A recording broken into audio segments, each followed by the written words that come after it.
You are listening to the Empowered Business Podcast.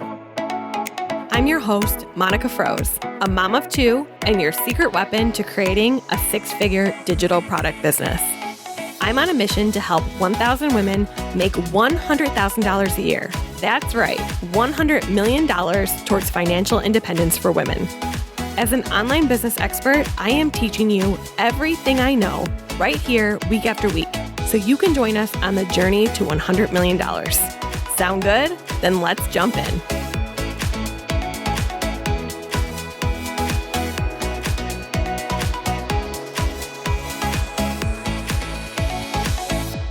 Welcome back to another episode of the Empowered Business Podcast. Today, I'm talking to a good friend of mine and my very first business coach in the online space, and that is Megan Flatt. And Megan has been a business coach for many, many years, and she helped me get my business off the ground. She's a wealth of knowledge, but today we're talking about something pretty interesting and something that I've been recently pretty obsessed about, which is different business models and this idea of pivoting, especially in the midst of all the craziness going on in the world. I mean, I would argue, and perhaps I should do an episode on this sometime soon, that the online space saw more changes in 2021 than in the previous 5 years before. I mean, just so many things changed. And if you think about it, it makes sense because really a lot of our behaviors have changed due to the circumstances in the world. And this conversation is great because Megan made the majority of her money throughout the years selling high ticket programs. She sold one-on-one coaching and group masterminds, both of which I did. Both were phenomenal. And the thing about that is it's a very different model than recurring revenue, subscription-based models, which I'm also obsessed with. And she decided it really uses a different part of your brain, basically, to sell you have to sell two different ways. When you're selling high ticket, you really need to be involved in that sales process, and you're often selling yourself. But when you're selling a subscription, lower priced, kind of churn and burn a little bit, it's just a very different model. And we're going to talk all about that today because she made a huge pivot in 2021. So let me tell you a little bit about who Megan Flatt is. She is the CEO of Let's Collective, a business growth strategy firm devoted to making entrepreneurship easier. She is also the founder of Focus Sessions, a virtual co-working and accountability membership to get your most important work done.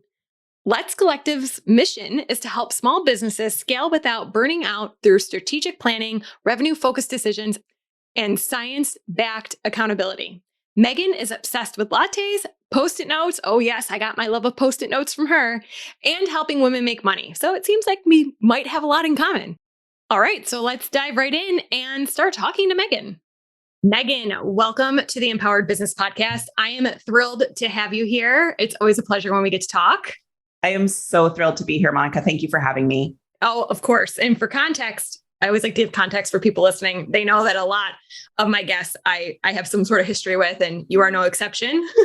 You were my very first business coach in the business. Like once I became full-time in the business, you were the first business coach I ever had, which is kind of like really fun. I love it. I love it. It's my favorite thing to do. I feel like, mother hen, like it's my favorite thing to do to just watch my former clients excel and just see them take off and their businesses take off. And for me to then start to learn from them, it's amazing. So you've been really fun. The connections too, I will say one of my very best friends, Lane, I met in your mastermind. I love that. And that also is my favorite thing. And I see that. I see people meeting up and, everything we do is virtual. Even pre-COVID, everything we were doing was virtual. And so then to see people meeting up in real life and, photos of their kids, I'm like, oh my gosh, like I had some small part in that. It's really heartwarming. Oh my goodness. And I think I met actually so many people in your masterminds that still connect with me in different capacities. I've always been a very big proponent in leveraging. Like, it's not just about the programs you join. Yeah. It's also about the people that you meet, and not to 100%. Underestimate that. And like you have formulated over the years, I feel like really great groups of women. So thank you for that. Thank you. Thanks. It's really important to me. It's really important to me to not just, and this will go into all of the things that we're talking about today, but it's really important to me. I don't I realized, and again, that we'll go into this when we talk about pivoting and scaling. Like I realized that my options for scaling a mastermind were going to make it really impersonal, and it's totally fine. And that business model works, and it's a great business model, and it's totally fine. And I realized it wasn't the business model that I wanted to run. You know, I wanted to run a group where people found their best friends. Yeah. Oh my goodness. Okay. Yeah. So let's kick off with the question I always ask in the beginning. Yes. Just tell us about your entrepreneurial journey. How did you become an entrepreneur, and what are you doing today? So my story is, a little bit different, maybe not different, but different than yours, is to where I've actually always been an entrepreneur. So I've never been in corporate America. I've never had a boss. That's not entirely true, but really I've always been an entrepreneur. So, my jobs in high school, I was a lifeguard. And so in those situations I maybe had a boss or had more of a workplace setting. But right from the beginning, even in high school, I started teaching dance. I started teaching swim lessons.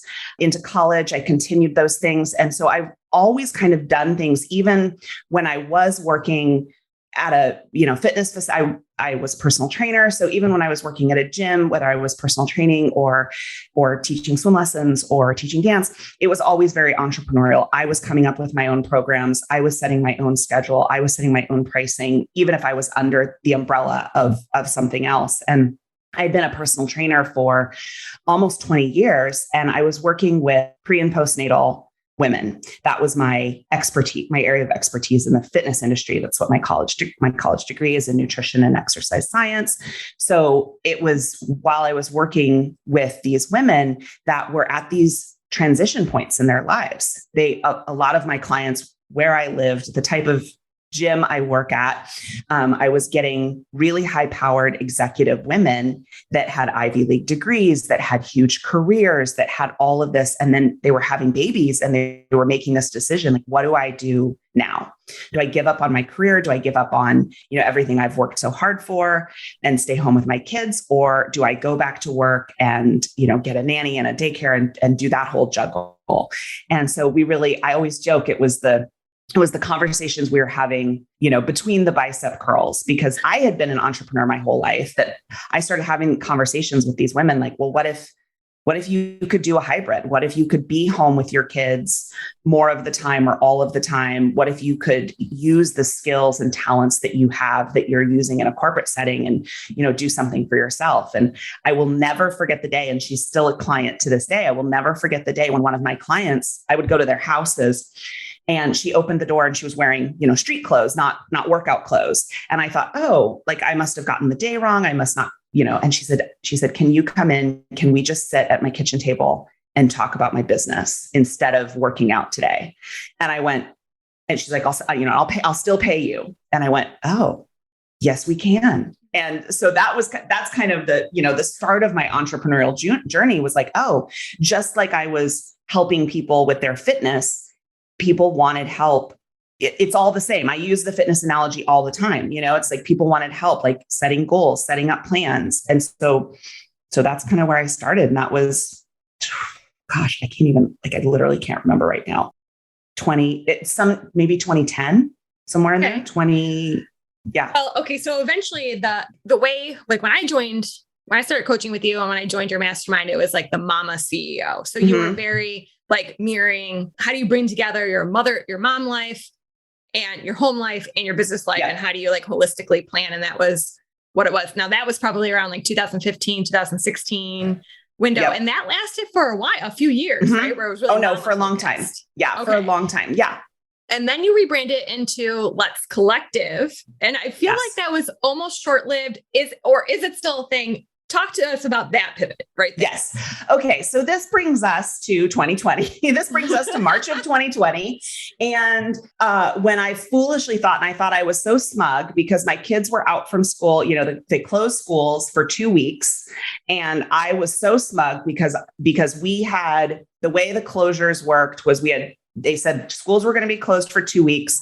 Then they were going to be back in school for a week. And then it was spring break. It was going to be the week of spring break. And I was like, you just watched. They're going to be out of school for 4 weeks and we're not going to go back until after. So I thought I was so smug. Little did I know where we'd be and what would happen. But I had been thinking a lot about the Mama CEO brand and kind of what was happening with like the mompreneur kind of hashtag, for lack of a better word, and like where that was headed and what types of businesses were kind of focusing around that. And I was looking at my current clients as every year, my clients, like you, my clients got more and more advanced. Their businesses got bigger and bigger and bigger. They were making more and more money. They were hiring employees. They were renting buildings and, doing all of these things. And they weren't really identifying as mama CEOs anymore. They were identifying as women who own businesses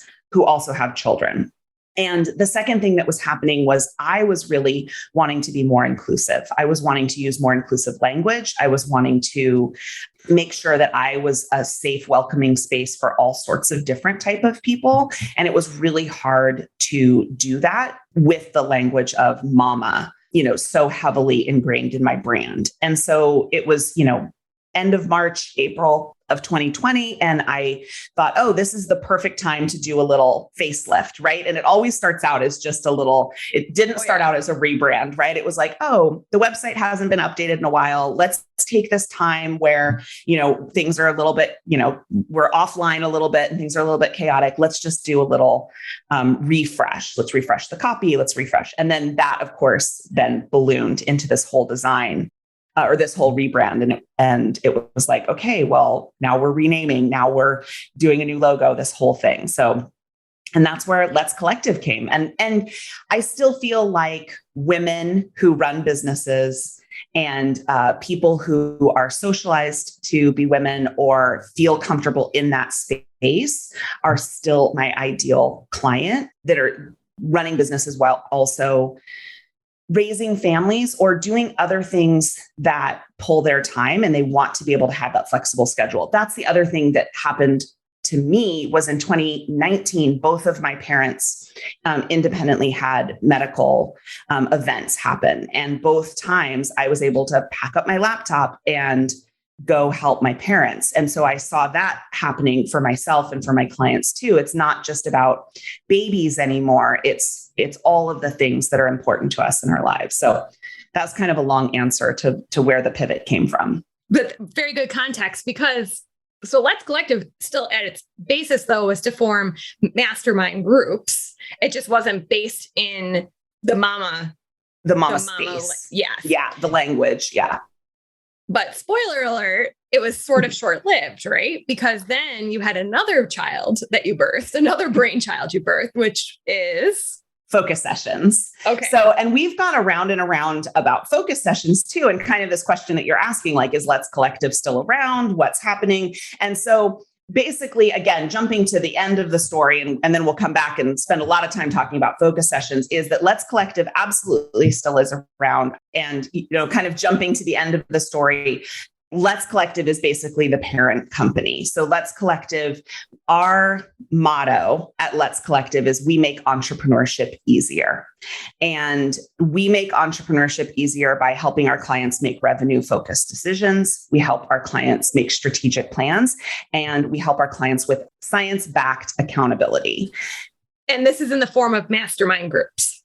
Right now, and again, because of what's happened in 2020 and what's happened in 2021, I continued to run my masterminds through 2020 and into 2021, into the spring of 2021. I was still running groups. And then as it came around time, we launched focus sessions. I'm jumping around a little bit, but hopefully it'll all gel back together. We launched focus sessions in June of 2021. And we'll talk about that and kind of what that is and scaling that. And so in fall of 2021, I was kind of deciding, okay, am I going to keep running my masterminds? Am I going to keep running these group programs? And what I was seeing with my clients, with all the changes that were happening in the landscape, in the world, especially my clients are a mix of, in-person brick and mortar businesses and online businesses. But what was happening with everyone's business was everyone was just really feeling, and frankly, people's just brain power and bandwidth, people were really feeling like they just needed one-on-one support. And so for me, that was also the easiest. It's a lot more flexible to offer one-on-one business coaching than putting together specific masterminds and having a launch date. It starts on this date, it ends on this date. So I decided for the fall to only offer one-on-one coaching. And I only offered it to my past clients. And I basically sent an email out to a handful of past clients and just said, hey, I know this is a really crazy time right now for everyone. I'm offering one-on-one coaching for the fall. Are you interested? And I thought my goal was to get, 5 or 6 people to say yes. And I had 12 people say yes. Whoa. Because I just think that's what everyone needed it. Yes. Everyone Actually, I do think that there's a big, everything in online business ebbs and flows, right? And so like we move to these big group programs and then people are like, but I need the personal touch. And it just kind of is, but it's just such a crazy time right now. And so many things. It was like we were in the middle of a pandemic. Well, we are in the middle of a pandemic.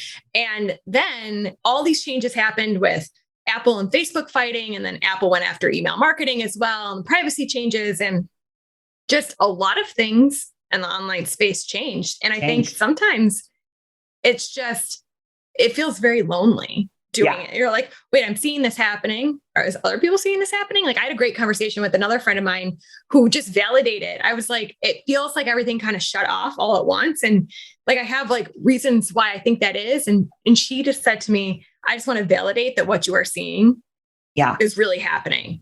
And then we talked about the reasons. And I think that's why it's like even when I coached with you back in the early days, it was like, you just didn't know what you didn't know. You just needed a sounding board. Right.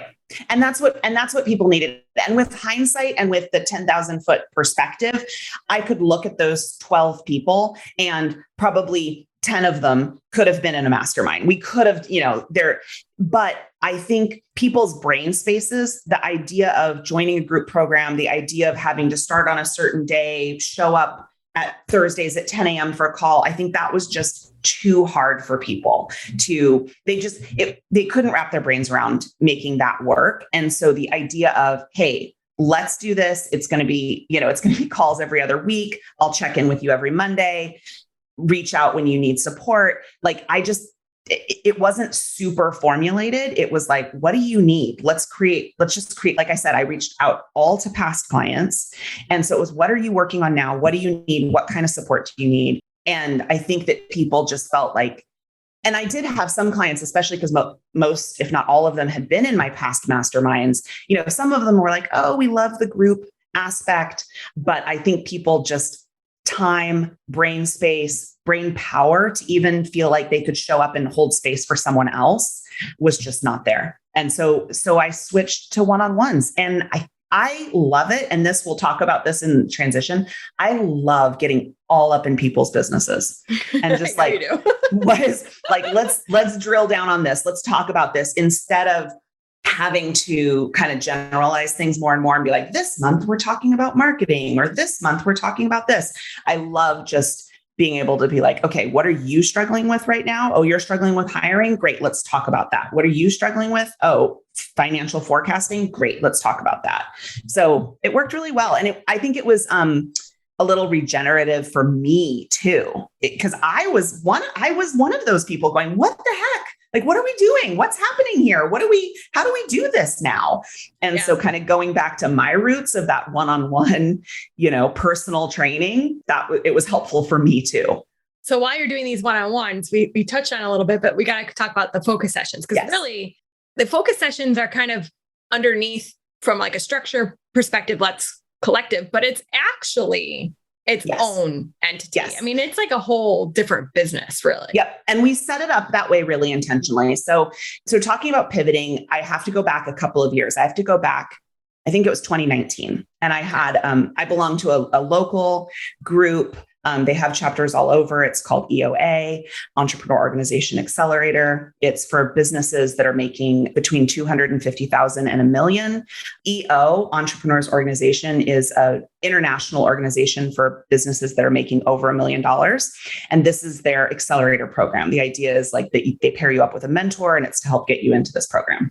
So I've been in it for a couple of years, and I had a mentor back in 2019 when I was 2019 was my biggest year in business. I made the most money I'd ever made in 2019. I was running these huge masterminds with in-person, retreats and all of these things. And my mentor said, yeah, but you're really running a practice, not a business. And I was like, what? Because, what does that mean? What's a practice versus a business? my whole business was on helping people scale their businesses. And what he was basically saying. And it's so funny because I feel like I see him all the time now. And I'm like, I owe you so much I was so mad at him. I was so mad at him for saying that and so hurt. But this idea, if you think about like a therapist or someone who it's like, okay, I've got a 9 o'clock appointment, a 10 o'clock appointment, 11 o'clock appointment. I can raise my rates, but I can't, there's still a ceiling to the revenue that I can make. So even though I was running these masterminds and like I kind of alluded to and hinted to earlier, yes, I could scale the masterminds. Yes, I could go from at the height of my mastermind, I think I had about 25 people in it. I could scale it. I could go to 50. I could go to 100. I could go to 300. I could hire coaches to work under me. But I didn't really want to do that. And so at the end of the day, even though I was leveraged, it was still me trading time for money one way or another. Ooh, okay. Wow. So yes, he was right. Yeah. It was a practice. It was a practice. Okay. I'm looking at your face right now, right? I mean, that's how I felt. Yeah. I am so fascinated by the way he phrased this. Okay. Is this what got your wheels turning, that you had to figure out a different way to leverage yourself? It did. It really got my wheels turning because, again, what I had seen modeled, and I kind of just described it, what I had seen modeled was you absolutely can scale group programs, but you have to really productize I think this is what you talk about, and you've done this so well. You have to productize your knowledge. You have to systematize your knowledge. You have to be able to have someone else be able to deliver your knowledge. One of my we were talking about best friends that we've met in masterminds. I met one of my best friends in a mastermind that I was in. And she has this brilliant thing that she calls a knowledge library. And so basically every time she's coaching, she has someone off Fiverr, or I don't know where she has this person, but who just takes those call recordings and cuts them into snippets, all her answers, and catalogs them so that her coaching team can go back and answer questions the same way she does. Amazing. I wasn't doing that. Like every time I tried to and for whatever reason, I didn't want to, couldn't get out of my own way, whatever it was. I didn't want to scale my mastermind that way. And so I had to think about something different. Okay. So a sidebar, I've mentioned this before. For the last 2 years, have been in Mariah Cause's High Ticket Hybrid. I love Mariah. I love her brain. I've learned so much from her, but note the name High Ticket Hybrid. So the whole point of being in the program was to launch a high ticket. Did I launch a high ticket? Nope. Am I going to? Nope. I cannot. I don't want to leverage myself in that way. For some reason, I would pace the floor during our team retreats. And I felt like it was almost like, but this is the next logical step, right? This is what I'm supposed to do. And I finally come to the conclusion, I don't want to be leveraged that way. It does not interest me. Yeah, I don't want to. So because I came to that conclusion a couple months ago. It kind of aligned with listening to your podcast with Claire on the Get Paid podcast, which is one of my favorite podcasts. And that's actually how I found you. I think that's how you found me originally. I found you, which is so funny. So listening to that episode, this idea of focus sessions really, really, really appealed to me because it's one way that you took what you had an avenue in front of you to leverage yourself more. You chose not to do it. And then you pivoted to this completely different business model. So focus sessions, what are they? Yeah. So, and I'm so excited to talk about this because it's so interesting. And I think for your audience, and it's so amazing starting a second business or starting a really, not just offering another product, but really starting a whole nother arm with everything that I know. And a little bit of money. It's so much easier, man. You and I, right? We bootstrapped the business. I was YouTubing how to make a website at 3 a.m, right? And it's so nice to be able to kind of take Let's Collective and fund the start of focus sessions. But I really was able to go into it with that mentors, you're running a practice, not a business. In my mind, I was really able to say like, okay, what do I want this business to look like? And to really craft something from the ground up that I knew that I wanted it to stand alone. I knew I didn't want to be the face of it. I knew I wanted to highlight other people's expertise. I knew that there could be other people that helped me run this that were better at it than me. And so I really kind of went into it with that attitude instead of the way I had started my first business, which was all me, just me, and then kind of blossoming out from there. This started totally the opposite. I was like, how can I start this thing over there?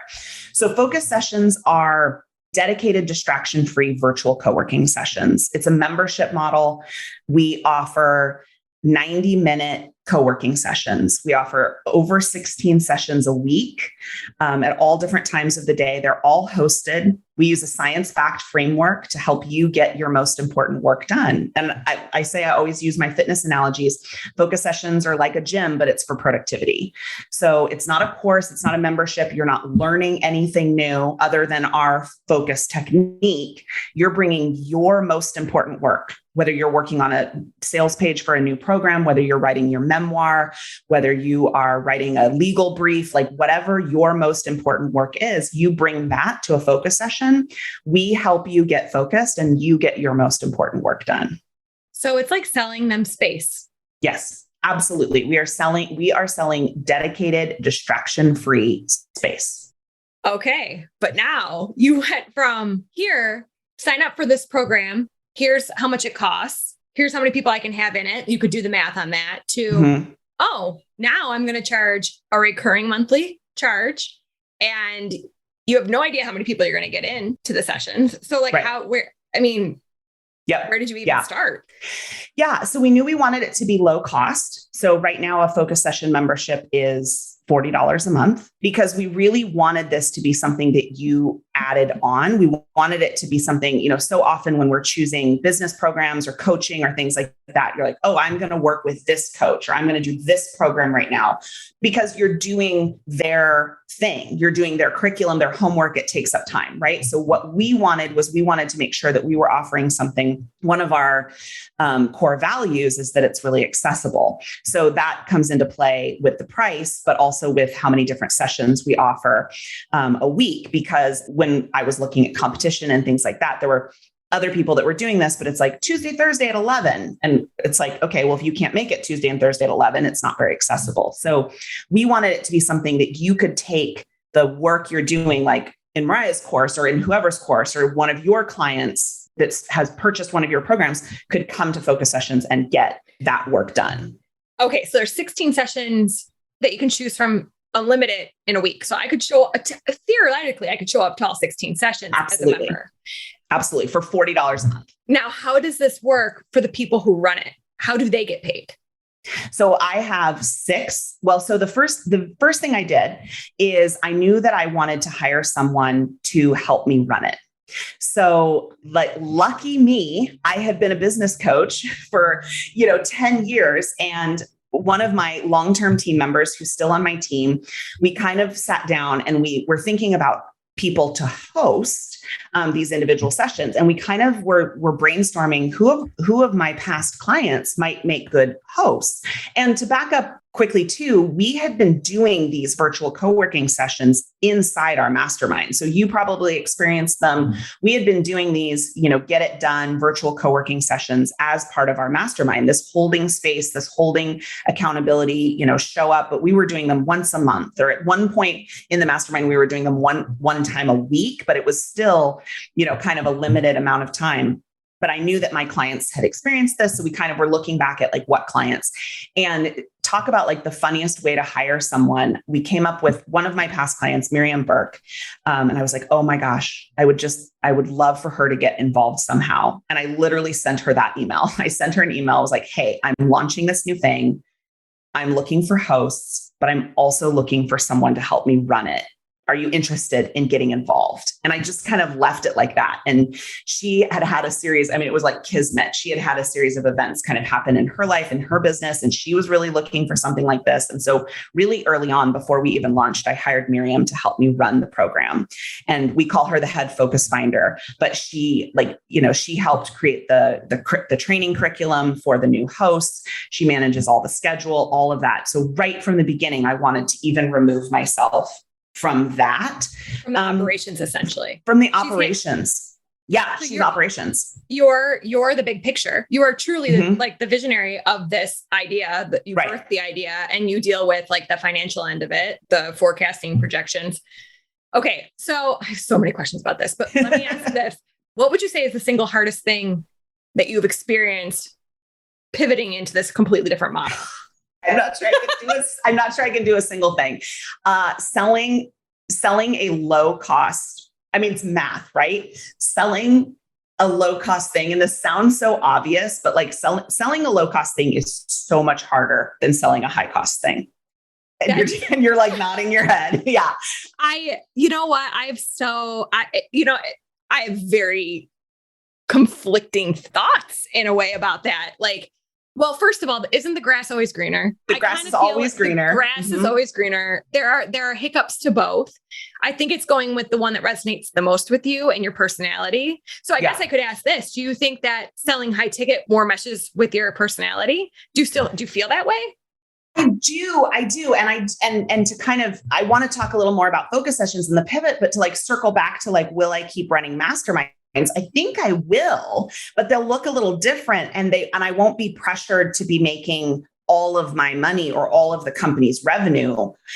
Whereas I felt like with masterminds, there was still that pressure of like, I've got to get one more person in. I've got to get one more person in.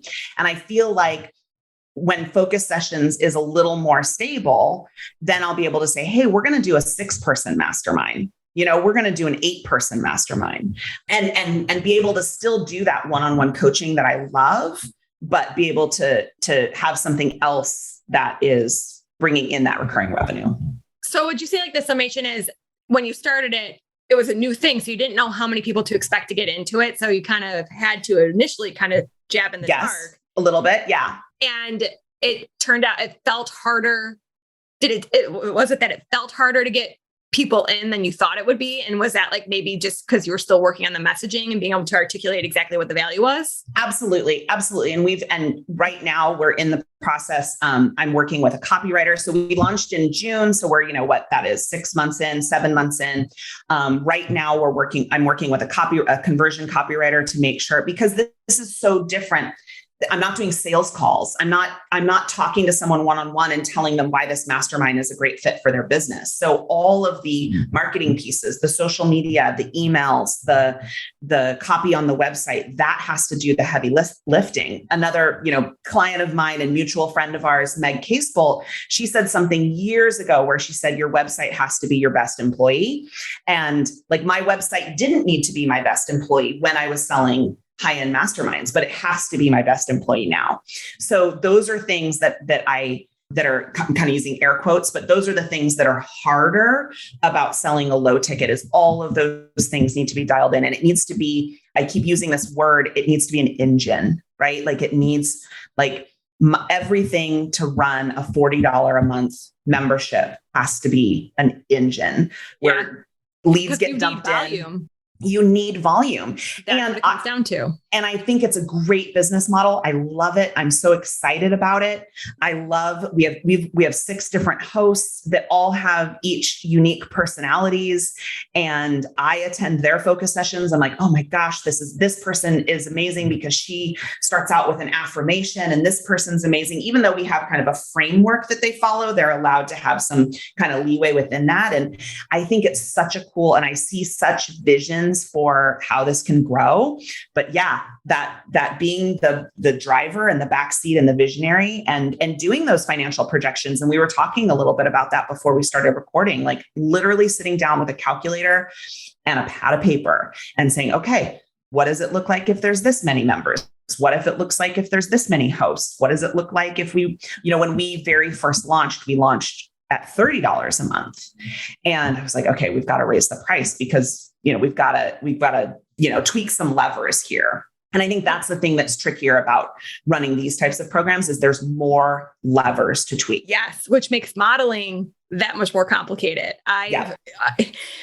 Okay. So we have operated on like a launch model for forever because I've been very like signature course based. That was our big pops in the business. And then, so I was working with not my CPA. She's actually my bookkeeper, but she helps me with some financial modeling as well. And we were talking about, because if I launch a course, it's a big pop of money, but it's that one time. You might have a payment plan that lasts for a couple months after, but it's not going to be ongoing, but it's a big pop. Right. And so there's, as a business owner, and I think you could probably relate for the masterminds too, you kind of get addicted a little bit to the bigger pops, like all the money floods in at once. And it's almost like a dopamine hit and it's emotionally fueled. At least I found for me, it was emotionally fueled. And then when we were laying out the numbers because really what I want is for our membership to be the leader. And we want our leads that say we enter every single month with guaranteed expenses, but not guaranteed revenue. And that's an issue. And I've always been good with forecasting and be able to spread out my big revenue pops to make sure I was being covered, but I want it to be more stable. And so it's like this addiction. It was like a dopamine hit where I was like, I got to go for the big launches. But then she modeled for me, if I actually treated the membership, which our membership is $29 a month, if I treated that like a launch and flood it a bunch of new members, like I do to get into the course, when you project that out, and we even factored in 10% churn and all that stuff, because you got to worry about retention and churn and the factors. It was like, and I'm good at numbers, and there are so many more things to track. Yeah.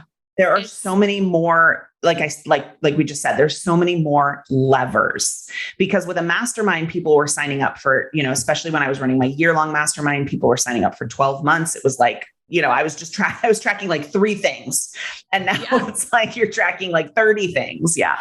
But in the long run, for the fact, I personally feel like the business model is more solid when it's not selling yourself. I really 100%. Do. And 100%. We've been reading this book. I'm actually going to host my very first mastermind. I have 13 people in it for 6 months. It's actually like a pet project of mine. It's something I actually just want to do. After what we've been through in the last 2 years, I was like, I just need to do something I just want to do that isn't all about like the bottom line of what we're making. But I'm holding up a book. It's called Built to Sell. We'll link to it, because we're reviving Redefining Mom in a similar fashion to you doing focus sessions. And it's not that I'm going into it because I want to sell Redefining Mom per se, but I want to build it, because when you think outside of yourself, when it can be bigger than you, then the potential is so much different. The impact that you can make is so much different than when it's you having to lead the charge and it's 100%. You that they are buying all the time. Like you can only impact so many people on that one-to-one level. And it just really changed my mindset too. So instead of trying to figure out how I could productize and systematize my brain, now I'm thinking about how can I leverage other people's expertise? How can I leverage, like I'm going into it with that, instead of like pounding a square peg into a round hole, I'm going into it with like, what size peg should we create? Or like whatever the analogy is there. Like I'm going into it with like, how can I craft this when, I designed in the first 6 months of 2021, when I was building focus sessions, I built it in how do I make focus sessions $1 million business? And so everything was engineered backwards from there. How many members do we need for, what gets us to $1 million business? What gets us to, $83,000 a month run rates? Like everything was built backwards from there, as opposed to when I started my business, it's like, how can I get one client, right? We started from 0 when we started our first business. It's like, how can I get my first client? And when starting this one, I said, I know what not even my end goal, because that's just my first end goal, but it's like starting from there. What do I need? How many sessions do we need a week? How many hosts do we need? How many, how do we work backwards from there? My students get frustrated with me because I always talk about how you have to start with the end in mind. And I liken it to getting a college degree. And so when you start your undergrad, okay, in 4 years, I'm going to get my degree. So I say why, like one of my most hated gen eds was World Civ. I did not like World Civ. Why would I have showed up for World Civ if it wasn't part of your master plan? Exactly. Yeah. I had to do it to get the degree. If I didn't know I was getting the degree at the end of the 4 years, I would never have shown up for that class. Right. I never would have. I wouldn't have. And I couldn't have ruined my 4.0 GPA. So I showed up. But the thing is that like, if you don't, so many people go into business, I think because a lot of people enter business without a business background nowadays, which is totally fine. But like that, you don't know what you don't know. Right. But you enter it a little bit accidentally, and that was kind of how like I said, that one person that opened the door and was like, hey, can I pay you to sit at my kitchen table for an hour and talk about my business? I was like, okay, I just started a business coaching business, and so I think that, we start that way, but this time I'm getting to start the other way. I'm getting to bring all the education, all the programs, the mini MBA program that I did, I'm getting to bring all of those things to start to launching this business. Okay. So in the couple minutes we have left, this is what I would like to ask you. First of all, we're 6-7 months in. How many members do you have right now? We are at about, in fact, I should have checked this morning before. We are just under 100 members, which I thought we'd be at 300. My forecast was 300 by the end of the year. But, it's that same thing. It's like, wow, if there were 100 people in my office, like that's a lot of people, right? Yeah. So we're feeling really good about those numbers. And that's the thing with forecasting. It's like you're constantly readjusting and you're constantly figuring out how many new people are coming in, where did those new people come from, and so that you can adjust those levers. So, yeah. So let's talk about 2022. So have you goal planned for 2022? So I have a little bit. I feel a little behind for someone that is like a diehard planner and has built her entire, I have like my own planner that we produce for someone who's built her entire like career around planning. I definitely feel a little behind. I'm just going to blame it on COVID and my, pandemic brain. But definitely we've planned for 2022. And I think, like I said, my Q1 goal is to build the marketing engine.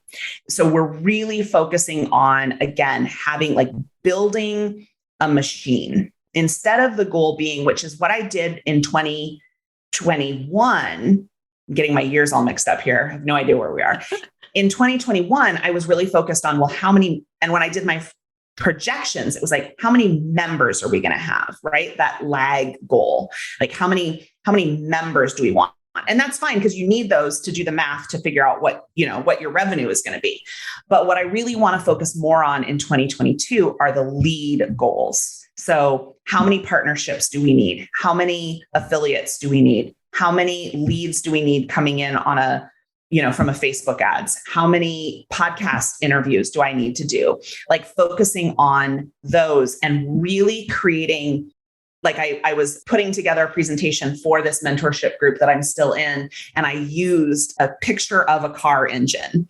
It's like, how do I build this so that we know exactly what we're putting in the top and exactly what will come out the bottom? And then we can tweak all those little gears inside. So really 2022 is the year of understanding how to leverage all of the levers for this. Absolutely. To validate what you're doing, basically, I built my whole business on being hyper-focused on the lead.